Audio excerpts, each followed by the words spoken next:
Terima kasih Anda masih bersama kami, dan bagi Anda yang baru bergabung, kembali kami hadirkan 3 berita utama hari ini.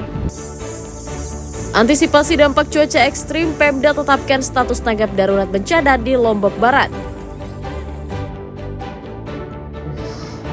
Jadi syarat pencairan bantuan langsung tunai, warga di Kota Mataram beramai-ramai mengurus KTP.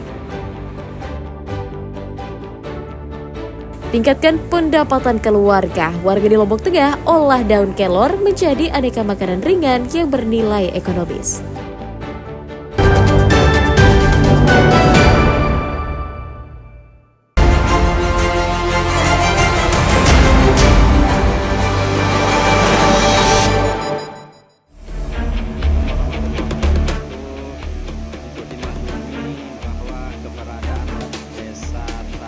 Jembatan penghubung antar desa di Desa Tanah Rarang, Kecamatan Praia Barat, Kabupaten Lombok Tengah terputus digerus banjir akibat luapan air hujan kiriman dari sejumlah desa di sekitarnya.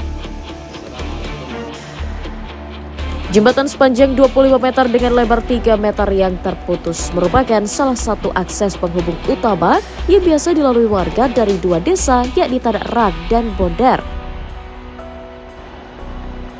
Putusnya jembatan yang berusia 30 tahun itu membuat mobilitas warga untuk ke sekolah, ke puskesmas, dan membawa hasil bumi ke pasar menjadi terganggu.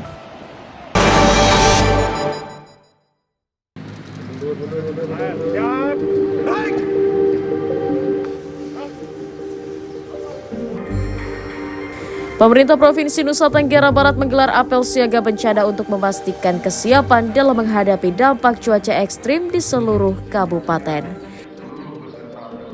Selain mengecek kesiapan ratusan personel yang tergabung dalam Satgas Tanggap Bencana, apel juga untuk memastikan kesiapan peralatan keselamatan. Apel kesiapsiagaan juga bertujuan memetakan wilayah rawan bencana akibat cuaca ekstrim. BPBD mencatat total 82 peristiwa banjir bandang akibat cuaca ekstrim yang melanda sejumlah kabupaten selama 10 bulan terakhir.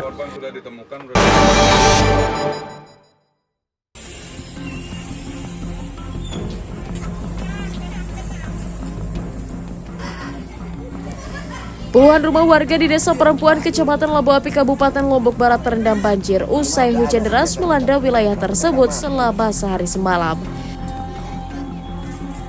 Genangan air akibat meluapi air hujan merendam puluhan rumah sehingga memaksa sebagian warga mengungsi untuk sementara ke rumah kerabat dan tempat ibadah. Pemerintah desa mendata 440 keluarga di 3 dusun terdampak banjir, sementara 20 keluarga lainnya harus mengungsi dalam peristiwa itu.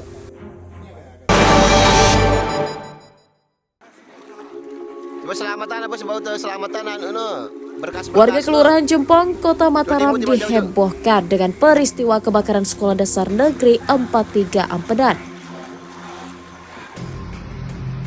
Api pertama kali dilihat oleh warga yang sedang berolahraga di pinggir jalan yang langsung dilaporkan ke petugas pemadam kebakaran. Tiupan angin kencang membuat api cepat membesar dan menimbulkan kepanikan karena berada di permukiman padat. Petugas pemadam kebakaran yang tiba di lokasi langsung berjibaku memadamkan api dengan dibantu warga sekitar agar tidak merembet ke bangunan lainnya. Kebakaran menghanguskan atap bangunan ruang kelas dan ruang guru. Api juga melalap alat peraga, elektronik, dan buku-buku pelajaran.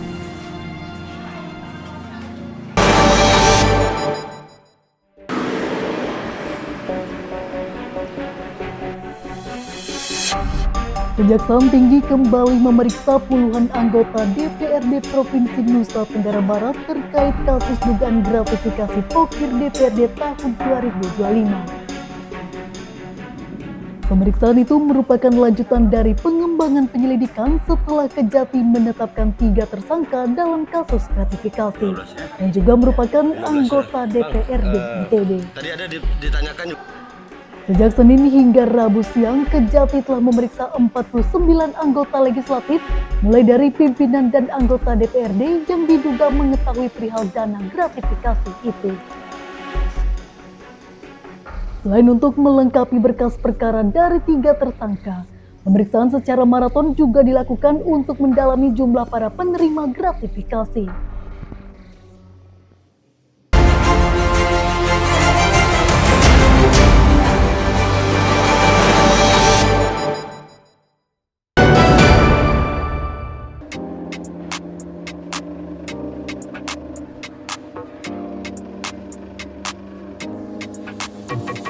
Ragam cara dilakukan warga untuk mengolah tanaman rumahan menjadi bernilai ekonomis. Seperti warga Desa Nyerot, Kecamatan Jogat, Kabupaten Lombok Tengah yang mengolah daun kelor menjadi aneka cemilan gurih dan bergizi. Ide menjadikan daun kelor sebagai cemilan sehat berawal dari banyaknya pohon kelor di sekitar desa yang tidak termanfaatkan oleh warga sekitar. Rahmawati adalah salah seorang warga yang mencoba mengolah aneka jajanan basah dengan campuran daun kelor, namun tidak mendapatkan respon yang bagus dari konsumen. Ia kemudian berkreasi membuat makanan yang berupa stik kelor yang ternyata banyak diminati warga. Kini, setiap hari Rahmawati dibantu warga sekitar memproduksi 5 hingga 10 kg cemilan daun kelor untuk dipasarkan ke rumah makan dan retail modern.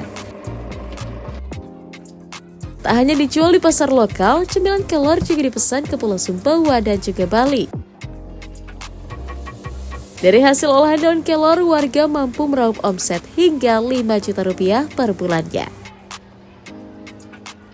Awalnya saya buat pastel, apa pokoknya selalu saya taruhkan daun kelor. Nah, akhir-akhirnya saya pikir kalau produk basah harus langsung dikonsumsi.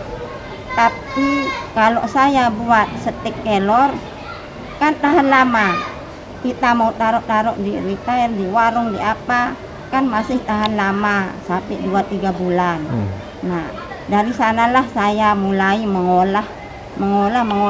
Tidak bisa sekali 2 kali saya olah, lama-lama baru pas ukuran dan rasanya.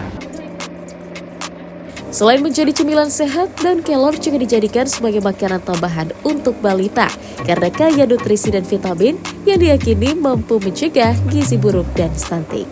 Lukmanul Hakim dan Dredi Sulhi melaporkan dari Kabupaten Lombok Tengah.